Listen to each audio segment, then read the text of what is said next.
Same thing, remember Ronald McDonald is the clown, same thing with Pennywise. Remember that's why he used to be inside the lake, inside the sewer water, because that all go back to nothing but Lucifer, the Akhenaten, with the sun worship. Remember what he'll do is, he'll go inside the Nile River, he'll ejaculate, the bankers would come get their, go inside to get the water, they'll raise it up to the sun and drink from it. You know what I'm saying? All that Akhenaten is nothing but Obama today. It's just nothing, all Obama is the Antichrist, man. And that's why when you understand it too, that's why Obama, the same thing. You can look at it right here. Look at this.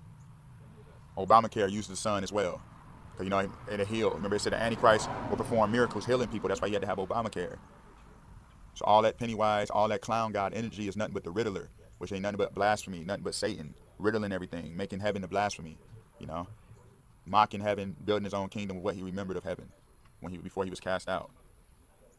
Same thing with Pizza Hut. Pizza Hut. What is a hut? A hut is like, remember back in the day at Pizza Hut, remember you can dine in. A hut is like a tent. As it's written, the Lord should say the tents of Judah and the inhabitants of Jerusalem. Hint the Exodus. So hint the whole, that's why Pizza Hut and Domino's kind of like compete with each other. They compete with each other. Notice back in the day, you used to have to dine in at Pizza Hut because, like I said, the hut means the tent of God, blasphemy, the bread of life, pizza. That's why Domino's created the free pizza delivery, and then Pizza Hut brought in a 50-cent delivery charge.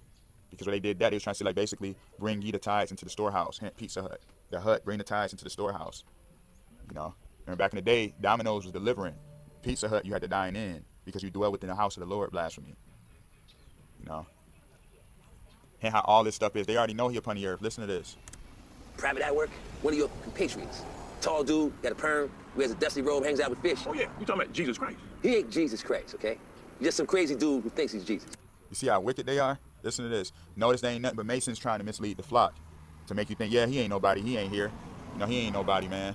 Because as you know, as it's written, for the name of God is blasphemed among the Gentiles, the so-called European, through you as it is written. Look at this. In 1 Maccabees 1:11, in those days went out there wicked men of Israel, who persuaded many, saying, let us go and make a covenant with the Gentile, the heathen that are round about us, for since we departed from them, we had much sorrow. So hint the whole thing, they want to prevent the grafting in. You see what I'm saying? He ain't nobody, he ain't here, they ain't nothing but a man who think he's the son of God.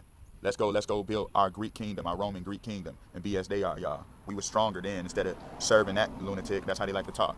And then notice how Charlie Murphy was doing the same thing, was telling me he ain't nobody, look at this, let's look at it one more time. Let me go back to make it more clear to y'all. Patriots. Tall dude, got a perm, wears a dusty robe, hangs out with fish. Oh, yeah. You talking about Jesus Christ? He ain't Jesus Christ, okay? He's just some crazy dude who thinks he's Jesus. You see that?